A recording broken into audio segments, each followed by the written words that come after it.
হবে ক্রোম ব্রাউজারে। তো আমি ক্রোম ব্রাউজারে চলে আসলাম।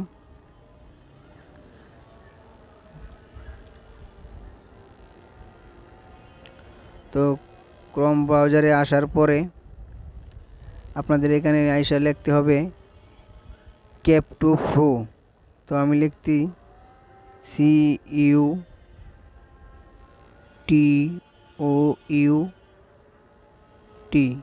Cap2Pro। Cap2Pro লিখে সার্চ করলে আপনারা এরকম একটা ইন্টারফেস দেখতে পারবেন। তো প্রথমে যে ইন্টারফেসটা চলে আসবে ওটাতেই ক্লিক করবেন।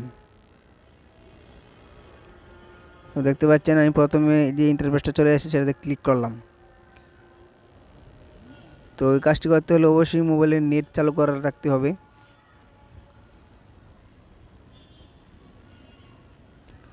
তো এই ইন্টারফেসটা আসার পরে দেখতে পাবেন মোবাইলের এক সাইডে